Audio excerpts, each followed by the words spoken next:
The Washington Commanders have had a very, very good free agency, from the re-signings to the new additions to the roster. And AP has been wheeling, dealing these contracts to where we still have the majority of our cap space left. Me and Andrew are back at it again, Ballin In Burgundy podcast, to go over the free agents we have taken so far to the DMV. Let's get it.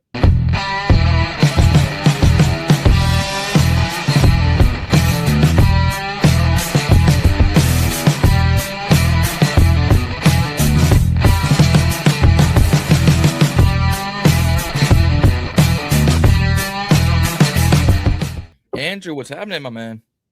What's happening? It is 8 a.m. sharp on the West Coast here. You got me fresh out of bed, nice and early. Yeah, but man. I haven't been on the pod in a minute, so excited to record today. It's going to be a good one. We got quite a bit to talk about, John.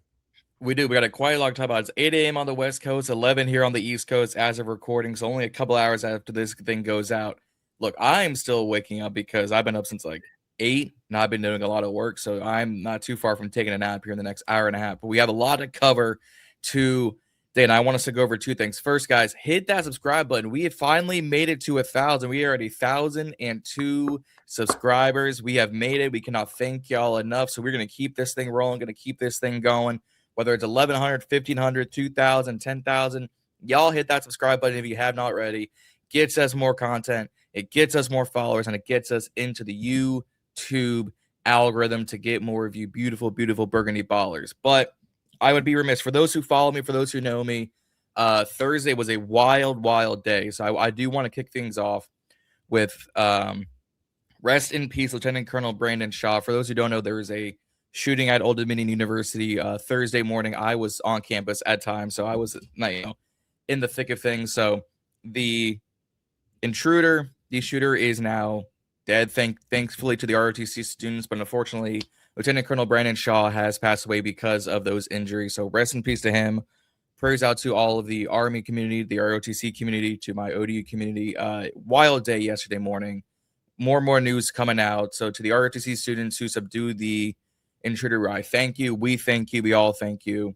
And it's going to be a wild, wild investigation from the FBI, ATF, Norfolk PD, ODU PD. It's gonna be a fun time because today, as of a recording, this dubs my first day of spring break. So what a way to kick things off for me, I guess. But again, rest in peace to Brandon Shaw. Prayers out to the Shaw family and all those affected. Hopefully things do get brighter, but again, rest in peace to Brandon Shaw and his community, and the ODU community and his family. So rest in peace. God bless, wishes, and prayers. So Andrew, going from that, we have a lot to go over with this free agency list because boy, oh boy, it's Adam Peters, like I said, been wheeling and dealing these contracts. Yeah, in all honesty, after Wednesday, after day one, I was nervous. I was unhappy, as we all were. Things were not looking great for our signings, but then Thursday came along, and man, AP was cooking, stealing out those deals. We got good players for very cheap contracts, and like you said earlier, we still have a lot of cap space left, a lot to work with. Honestly, after Thursday, I have to give us an A. We are much more prepared than we were beforehand. Obviously, we still have so many holes, but the draft is going to be much better to address those holes, and I'm feeling a lot better. I agree. So I would say let's kick things off for those who have re-signed to the roster. So, and I went over a lot of this on Wednesday.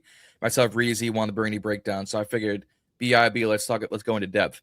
Re-signed now 11 people. Since Wednesday, we now re-signed Trent Scott. So Tressway is back. Nick Allegretti, who will probably be our center for the time being. Andrew Wiley. Traylon Burks, I like that bring back. Marcus Mariota, Laramie Tunsil on the extension. Dietrich Wise, Drake Jackson, Shai Tuttle, Jake Moody, and Trent Scott are back on the roster. What have you thought about the 11 re-signings so far? I mean, that's exactly who we needed to bring back. I think Laramie Tunsil was absolutely huge, especially since we didn't have some other big free agency offensive line signing. So bringing him back to make sure we're protecting a very injury riddled quarterback who's young and Yep. also the central aspect of our football team. It's huge. I'm a little bit worried about center. Like you said, I think Nick's going to take that role. I was hoping that we were going to get Linderbaum from the Ravens, but Raiders unfortunately snagged him. You want to talk about Uh, spending money? yeah, but overall, I think we brought back who we needed to bring back. Glad Tress is here another year. Burks is going to be a decent depth piece, but I am still definitely worried about that wide receiver spot, which I'm Yep. sure we'll get into in a little bit. Oh, for sure. I think, bringing back Tress was a no-brainer. Bringing back Tunsil was a no-brainer. To me, I think bringing back Mariota was going to be a no-brainer. For And then, sure. I was pitching to bring back Birds, pitching to bring back Wise, pitching to bring back Jackson. I'm like, you need some young guys who already know the system and have much to prove. Like Dietrich Wise played 1.5 games. Drake Jackson maybe played 4 games his entire tenure here. Bergs played, I think, 6 total games before he had free agency. So we had to bring back some guys just to give Jayden some familiarity and to give Blau and Jones some pieces who had been here before and they already have chemistry with D-line coaches, O-line coaches, players, etc. Trent Scott, infamously, Jayden Daniels' first passing touchdown went to Trent Scott week 3 against Cincinnati. So that felt great. And yeah, Tuttle is a nice depth piece. And then Allegretti and Wiley were just pieces that, hey, look, it's all starting offensive line. You have to keep these guys. They know the system so far. They know Jaded. They had to be brought back. I think this is pretty much out of like the 20 something guys we had. This is pretty much the whole list of guys the majority of people were saying. Maybe you bring back Jonathan Jones, but he's now a Philadelphia Eagle. Maybe you bring back, B-Wags, but we'll see where he goes. He's still a free agent.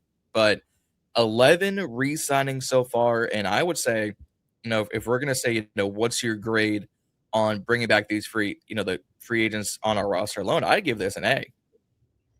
Yeah, I'd probably give it an A minus. The only thing for me that I feel like is really missing would be B-Wags. Okay. I know he's old, but he was still so good on our defense, and he was really that central piece that really brought everyone together. So I'm a little bit disappointed that we didn't bring him back, but obviously we brought in a good one from Kansas City, so I'm not too worried Yep. about the linebacker position. Um, I feel like the most underrated piece here is probably Mariota. I mean, Yeah. when Jayden was hurt, he locked in. He was, in my opinion, a top 3 backup quarterback in the entire league. And he's Yep. fully capable of starting if Jayden ends up having a very injury-filled season again. So I agree. glad he's back. I agree. You gave it an A. I gave it an A minus. Guys, give us your grade on the free agents we have brought back into DC. Let us know. Are you with us? Do you give it an A and A minus? Do you think it was a B? Do you think for a wild reason you give this a C and we should have brought back none of them? Let us know in the comments. But moving on to the guys we have now since brought in to the building. We have now 10 new signings. Again, I covered a lot on Wednesday, but obviously got to talk about it here on BIB. Amik Robertson to shore up another corner spot. Tim Settle to bring in more D-line depth, but also he will probably start over Johnny Newton. So Duran and Tim on the inside. Clavon Chaisson, a nice young DN on a good deal. Chig Okonkwo, a really nice speedy tight end for Jayden to throw the ball to. Odafe Oweh was our big splash signing on the defensive end, $100 million, 60 guarantee, which really only means about $10 million a year when you break it all down. Leo Chenal to bring in to be our new Mike linebacker, nice young 24, 25-year-old on a nice, easy deal. Nick Cross to pair with Quan Martin and Will Harris in the secondary. And do we keep Quan? We'll talk about that in a second. While we were live Wednesday night, Charles Mwenu, DN, signed more depth on the roster. So I'm going to pair up a question and lob it to the people. And then as of yesterday, we have signed Rachaad White, the former Buccaneer, to a 1-year, $2 million deal worth up to $4 million. Former teammates with Jayden Daniels at Arizona State. So 10 new faces in the building. Andrew, what have you thought about these 10 so far? Absolutely amazing. And like I said earlier, most of these good signings came from Thursday, that day 2 of free Yeah. agency. I think a pattern I notice is AP really going for athleticism and Mm-hmm. young potential. Like, we have a very old team by average, and a lot of these guys are still really young players, like fresh off their rookie deals. Oh yeah. Um, and that's what I love. Chig, he's someone in 2022 in that draft class that I really liked, and I was hoping we would get super athletic, like you said, very fast. And I feel like he's going to have a great opportunity to sort of revive his career here in Washington with Jayden.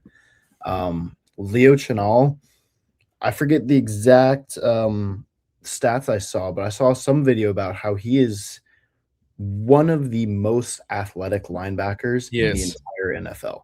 And he's young too, which I think is exactly what our defense needs. He's got lots of potential, and he's still a great player. He's won 2 Super Bowls with Mm-hmm. Kansas City.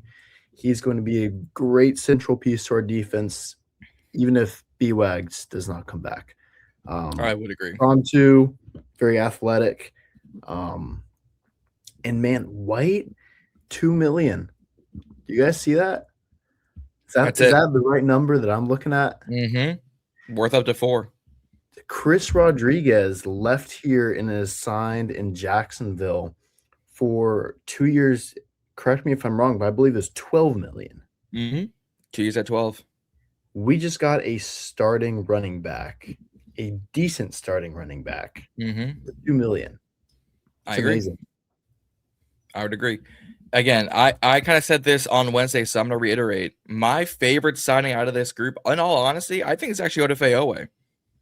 In the 12 games as a Los Angeles Charger, he had 7.5 sacks, a lot of QB pressures, and then between him and Chaisson alone, they combined brought in 104 QB pressures and hits, or excuse me, 104 QB pressures. All of our starting 4 D linemen didn't have combined 100. Odafe alone had like the top 3 combined, which was like Vaughn, Payne, and I forget the other one. So he immediately brings pass rush. Chaisson had a really good underrated season in New England last year. I think he had 5 or 6 sacks for the AFC champions. And you bring in Nwemu, who's a nice, still young, but also a veteran piece on a Super Bowl winning roster from KC to pair with Chenal. I think our D-line just got exceptionally better. You brought back Shy, you brought in Settle. So my question is now, could Dorance Armstrong be on his way out the building? I don't think so. I still think we need him. I think we're going to keep him. We just signed, in my opinion, 2 players that are better than him, but we still need depth. We still need rotational guys that are going to go in, play every few downs. I think his job as a starter has been mostly taken, but he's still a decent depth piece, rotational guy that I feel like we need. Okay. Fair enough. We had asked that because we had signed 3 DNs. We brought back Drake Jackson. We brought back Dietrich Wise. You still have Javonte Jean-Baptiste. You still have Javon Kinlaw you can use on the edge. You still have Johnny Newton who'll probably play some, There's a some lot of guys DN. in that room Yep. for sure. And it's a fantastic job to get in on one, and I would expect us to get in on one in this draft. So that could bring in 8 or 9 defensive ends alone. Someone is going to be the odd man out. Now, it could be Tuttle. It could be, Nwenu, it could be Javonte Jean-Baptiste for all we know, come camp and they say, hey, we're going to demote you to the practice squad and I only think bring in 6. Jean-Baptiste would go over Armstrong. I think so too. Well, they're both coming off injury, so that could be the interesting part. Yeah. Could I pose a question to you? Absolutely. Do you think Oweh is overpaid? 4 years, up to 100 mil. So we talked about this on Wednesday, and I'm glad you brought it up because I was going to bring it up here in a second. I don't think so. I think he was actually properly paid because look at some of the other DNs. Look at the Jalen Phillips contract: 4 years, 120, 80 guaranteed. It's a lot of money for someone who is way in for 2 of his 6 years starting, 2 back-to-back season-ending injuries. The Odafe contract, and I'll bring it back up: 4 years, $100 million, 60 guaranteed. So if you break that down, that's $15 million a year. That is what the Javon Kinlaw contract is on guarantees. But You think about the signing bonuses. You think about what is guaranteed at signings, the signing bonuses already. You think about the roster contracts. That 15 now goes down between $8 to $12 million a year. Because if, let's say, there's probably an incentive at $1 million, you're going to make a Pro Bowl. That might not happen. $1 million to reach the Super Bowl, that could not happen. So now you probably have another $10 to $12 million in incentives he might not hit. And that's okay. Every contract has that. So I don't think so. Plus, we gave Chaisson 1 at 12, 10 guaranteed. That's about on par, but we're going to pay Odafe for 4 years. So I think compared to him, compared to what Hendrickson got, what Crosby might get, depending on what you're going to have to trade for him, what Phillips got, I think he was actually properly paid for all things considered. Yeah, not a bad take. So I think, honestly, all of these contracts are properly paid out. Yeah, AP did a great job at, using our cap space efficiently. We are one of, if not number one, in cap space right now, and he didn't want to lose that position. So he's gotten everybody on very reasonable, I'm not going to say cheap, but reasonable deals that I think are fair, but keeping our cap space, keeping spending money for us. So he did a good job with that, for sure. I agree. Folks in the comments, let us know, what is your grade on the free agents we have signed? Would you give it? I gave this an A, especially with the Rachaad White signing. Do you give it a B? Are you really, really low on everyone we signed and gave it a C? Let us know in the comments, what is your grade for this free agent class, not including our own guys we had to bring back? So let us know in the comments. But you brought up cap space. I'm glad you did. We are still the first in the league with remaining cap space. The number is a little skewed. I've seen reports of 65. I've seen reports of 67.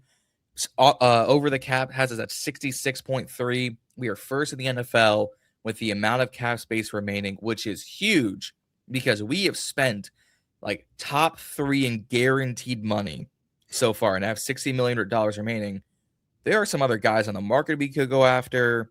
There are some extensions we could probably work out with a few other guys, but to have 66 around that number still sitting after 11 re-signings with 2 big extensions and 10 signings with 2 big contracts, AP is doing perfect businessman-like contracts. He's been great. Amazing. Words, I don't like, there's nothing you can really do. And I feel like all the AP doubters have been silenced the last couple days.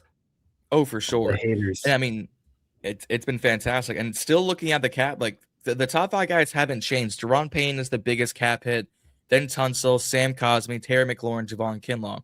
But the Tunsil kit got taken back a little bit because of that 2-year extension. Now he paid him $30 million a year. It's 16 guarantees, but it's only $25 million cap hit this year and next year.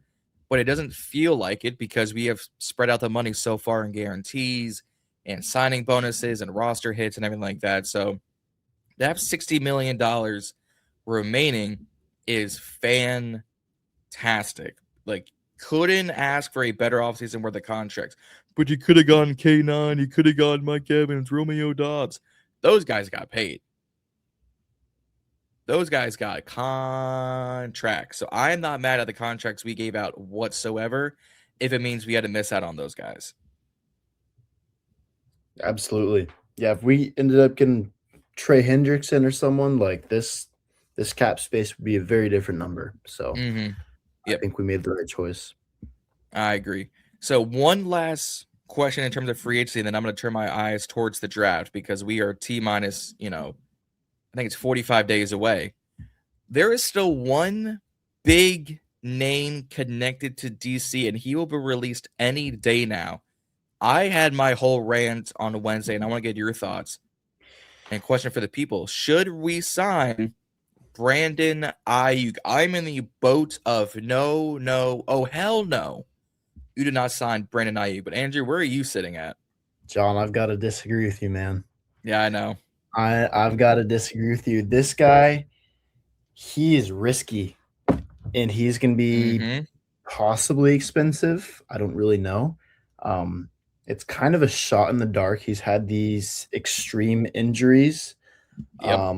But dude, our wide receivers right now. Have you looked at our wide receiver room? It's not good. I It's know it's not good. worse than not good, John. Let's be honest. We got like I Terry know. McLaurin, and then it just falls off to like nobody. Him, We Jalen, Luke, Traylon, yeah. we need a wide receiver too. We might need a wide receiver one in front of Terry. Like this room is awful, and we have the most cap space in the NFL. I'm willing to pay Brandon Aiyuk, take a shot in the dark. I believe it could work out. He's got experience with Jayden. He is good route runner, speedy, good hands. Yeah. He was how long ago was it that he was like being talked about as a top 3 to 5 receiver in the NFL? Wasn't that far. Not Wasn't that not far. that long ago. I kind of want to hear your reasoning as to why you don't want him. I'm a little confused. So I said it on Wednesday. For me, I think it's just the amount of drama he brings back into the facility. Like to me, it's just not worth it. I know he's Jayden's guy. I know he's probably not going to be this big drama queen, but he hasn't played true football in 2 years. He's going to warrant some money because he's guaranteed some from San Francisco. And I'm just like, no, I think I would rather bring back Deebo Samuel. I would rather go out and get I'd rather bring back Deebo Deebo. over Aiyuk. Deebo, 700 yards, 7 touchdowns on very inconsistent QB play, 2 quarterbacks, 1.5 OCs, 1.5 offensive lines. And Terry McLaurin wasn't on the field a lot of the times. Zach Ertz got hurt. Eckler went down. So the offense took massive hits. For a guy we brought in as a 2 and only gave up a 5th-round pick, 705 and 7 touchdowns, it's better than a lot of rookie receivers do He in was two an and a half okay years. too, but he's old and he's large. That is All due fine. respect. That's fine. I would rather bring back Deebo than Aiyuk because at least Deebo can give me 707 when healthy. And as much as he was a 1 for a lot of the season, and that allowed Jayden or Mario to spread out the ball here and there. So I think I'd rather bring back Deebo. They were saying bring back De'Ami Brown. I said still hell no. They were saying bring in, well, at the time you bring in a Tyquan Thornton, but he's now back in KC. You go out and draft, wide receiver. I think you go and get a Trey Lance or a Bryce Lance, a Ted Hurst, a Ty Montgomery, Omar Cooper Jr., whether you want to go Carnell Tate at 7, and we'll get into the draft here in a second. But I think you could draft a guy and immediately still be better than what Aiyuk is going to provide because Aiyuk is going to have to really show this team, hey, you guys brought me in for a reason. It's not just because I'm buddies with Jayden. Like I've been consistent all offseason. I don't want him, and I'm not going to turn my nose and be like, oh, no, we have to bring him in because of free agency. Like I started what I said with, it's a gamble. It is. But I feel like I like gambling. I'm willing to take this gamble. He still is high upside. He might not require that much money. I don't know. Maybe he will. He won't. He won't. He might I get the think it'll be Rachaad White reasonable. contract. It's probably going to be a vet minimum to a very just like, no, we're bringing you in as a gamble piece. I'm just like, I'm like, if week 5, week 6 comes out and he's on the roster and he has less yards than McCaffrey, Burks, and let's say we draft a guy and he's our 4th receiver with the 4th most receiving yards, I'm going to go, You really is it think it's still worth it? possible he has less than McCaffrey and Burks? The thing about it, McCaffrey was cooking before he got injured, both on Was he? special teams and the off. Yeah, special teams alone, he was cooking. Lane had the 2 touchdowns. I'm more looking at offense. I have not watched a Commanders game and been like, oh yeah, McCaffrey's cooking. McCaffrey was doing what he needed to do at that spot. And remember, that's because Jayden and Deebo, they were still figuring out how to use Jayden and Deebo. So Luke was like, I'm going to do what I can. He was getting some long distance bomb, especially that 50-yarder against LA with a very nice catch. I was high on Luke in the draft and then, or not in the draft, but after year 2, I was like, no, we got to give this guy a chance. Aiyuk to me, it just feels like I'd rather just use that money on another position, a different receiver, or just don't use it. Like if if we got him 1 year, $2 million, I'm gonna go, all right, whatever. But if we're gonna pay him like $9 million to come in, and then there's something else, like I just don't need more drama than we already have. I'll pay him $9 million. I don't care. I We need receivers, John. It is know so we bad do. right now. That is the number one position of need. I think More than edge after free agency, more than running back, more than linebacker, more than safety, more than quarterback. We need receivers, bro. We need something for Jayden. I think it might be a miss. I think there are at least 15 receivers in the draft that are better than Aiyuk right now. Draft a receiver too. I want to sign Aiyuk and draft a good receiver within the first 3 rounds. Fair. Folks, let us know in the comments. Are you team Brandon Aiyuk or are you team absolutely not? AP does not need BA. Let us in the comments. Would and should we sign Brandon Aiyuk to bring our third Arizona State former player into the building? But I brought up the draft. The draft order is kind of solidified. We have our 6 picks. Round 1, pick 7. Round 3, pick 71. My apologies. It says 31. Pick 71. Round 5, pick 147. Round 6, pick 187. Round 6, pick 209 per the 49ers. And this is official from NFL.com.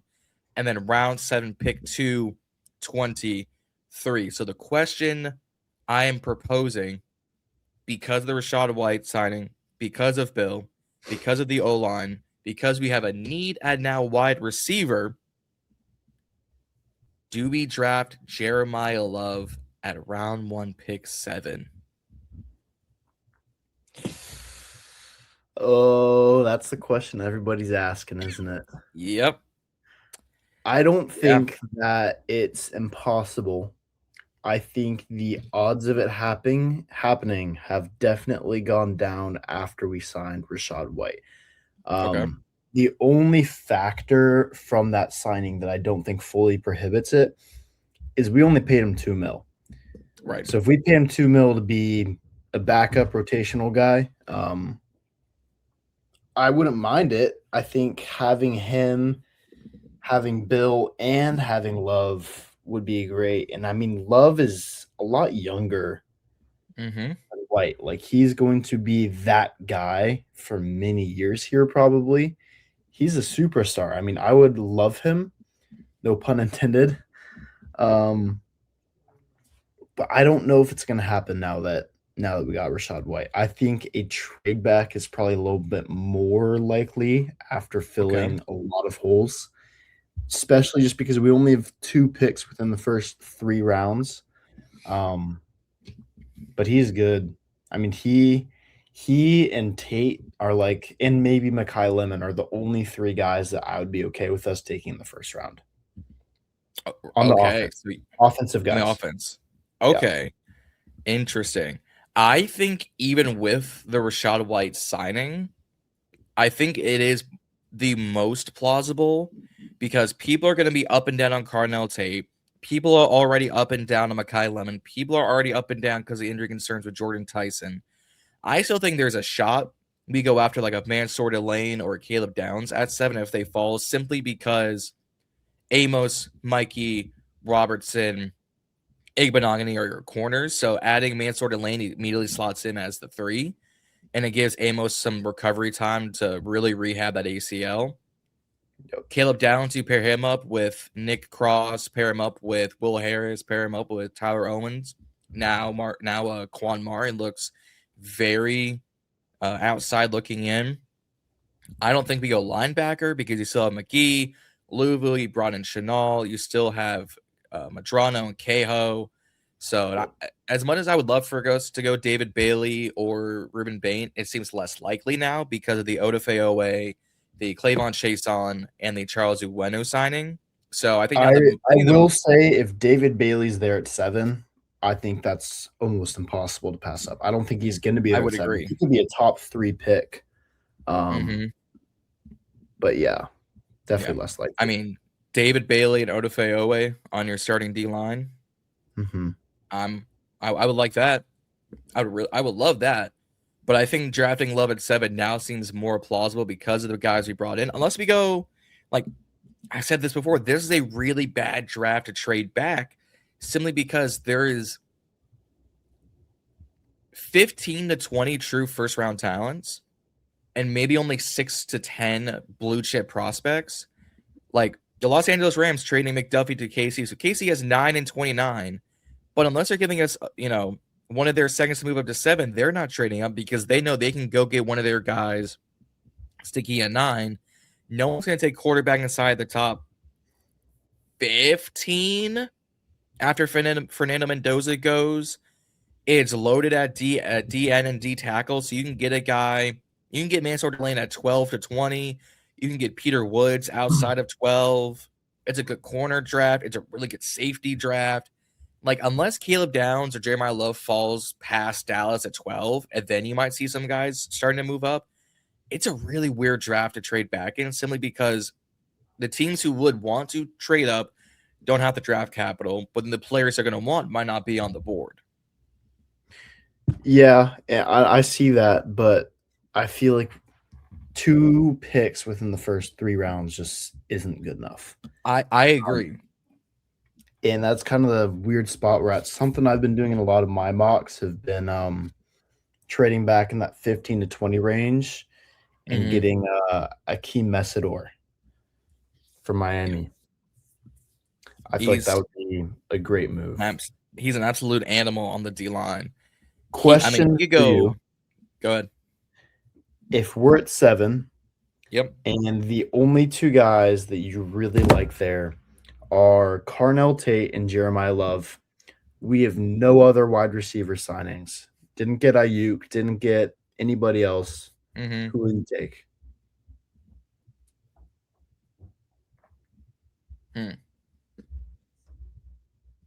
Honestly, and this is going to sound off, I'm taking Jeremiah Love. I love Carnell Tate. I love an Ohio State Buckeye wide receiver. Jeremiah Love is a dog. He is whether it's catching out of the backfield or running the rock. Like, imagine the triple option with him, Bill, and Jayden. Even after signing Rachaad White. Even after Rachaad, I don't think Rachaad White moves. I don't think that Rachaad White signing moves the needle as much. I think he's more similar to Bill than he is Jeremiah. And because Jeremiah is shifty and a little bulky too. Like, rating 4.35 at 5'11", 200. Like, he's got a little size on him to run over some guys. Because I can easily go get a receiver at 71. Lance, Montgomery, Surratt might be there. Antonio Williams, Malachi Fields. I could get probably another receiver at 145 who has as much talent as Aiyuk does right now. Look, if we take Carnell Tate, I'm not gonna say anything because it's still gonna be a damn good pick. But if we take J Love, Commander's Twitter I know is gonna be overjoyed that, hey, we got our running backs for the future to pair it with Jayden for the future. Now we can address receiver at 71 or 145. Or if we trade back and get a receiver, I wouldn't be mad at that. Tricky, bro. It is tricky. He's great. He's better than good. J Love might be a top 5 prospect in this draft class. Actually, he probably is. Oh, he's locked. He's top 3, right? Yeah, I've heard people say he's 1. Yeah. Top 3 is J Love, Sonny Styles, Caleb Downs, in my opinion. Caleb Downs over Bailey. And in terms of as like a prospect overall, I would say so. But I think in terms of position of need, they might be tied now after the signings. Yeah. The only thing that worries me about Downs is the degenerative ACL. Oh god, yeah, that dude. When that came out, I laughed because I don't think it's real at all. Really? I don't. I think it's clickbait to let him fall a little bit. 3 years at Ohio for all things Ohio State, they are one of the more open talks about medical college teams. Like if a guy goes down, they're more likely to tell you about it. And as an Ohio State Buckeye, you're gonna hear if a guy's injured coming out of the draft. The fact that he's been in college a year at Alabama, 2 years at Ohio State, and this is only coming now, and it came way after the combine, tells me this is someone pulling out a stop to let him not go inside the top 5 or let him fall to like Minnesota at 18. Like, I looked at that and I saw whatever sources were coming out of it. I'm like, I'm taking this with a grain of salt. Yeah, I didn't do a great source analysis of that, but it didn't do it. it's I was just like, in the back of my this? mind. If it is true, I still don't think it's going to take an impact on teams because he's one of the best safeties coming out of the draft in the last couple of years. Like, he might be better as a player than Kyle Hamilton, and Kyle Hamilton was a top 15 draft pick. So it's a conversation to have. Now, if someone said that for him to fall, we got to stop with this bullshit. Like, Shedeur, for all things considered, the rumors floating around that he had really bad meetings when he was arguably one of the better quarterbacks in that draft class, made him fall to the 5th. I'm not saying Caleb Downs is going to fall to the 5th, but if he falls outside the top 10, I'm going, teams really took that one news article into heavy consideration. Yep. Because tricky. It's going to be tricky. It's going to be real interesting. So, guys, let us know in the comments. Should we draft Jeremiyah Love at 7? Should we draft Cardale Tate, Mekhi Lemon, Jordan Tyson at 7? Should we trade back? Let us know what we should do come draft time after all the free agent signings. And then let us know, what is your favorite signing overall in this free agency? Was it a guy we brought back? Was it a guy we brought in? If Aiyuk signs at 2 o'clock in the afternoon before this thing goes out, let us know in the comments, and that could be your favorite signing. I doubt it, but let us know in the comments your favorite signing as a whole. But we are only 4.5 days into free agency and the start of the new league, and 2.5 days into the start of the new league year. So lots of pieces are still moving, but overall, free agency wise, Andrew, you gave this an A- overall. I have given this an A so far. I think this might be AP's best class of signings to date. It's been great. It's been fantastic. Again, guys, let us know in the comments your favorite signing. Let us know what we should do in the draft. On your way out, hit the subscribe button. Like I said, we're already over 1,000 subscribers. We're currently sitting at 1,003 subscribers. So tell a friend about BIB. Road to 1,100, 1,500, 2,000. Hit the subscribe button. Let us know in the comments, and hit that like button. It gets us more into the YouTube algorithm. But guys, that's going to do it. We'll see y'all more through the weekend. I got a lot of content coming out next week with a couple of guests, and then BIB or Burgundy Breakdown next Wednesday, 9 o'clock-ish on all of our social medias. But follow us on YouTube, Instagram, TikTok at Ballin In Burgundy Podcast, Twitter at BIB Draft 8, BIB Podcast 22, because Twitter hates long usernames. I haven't done it in a while, so I'm a little rusty on that aspect. But again, guys, free agency is here. 11 re-signings, 10 new additions to the roster, $66 million in cap space left. We got a lot more coming. Raise hail and stay tuned this offseason, guys. And don't forget to stay ballin'. We will see y'all out there. We out.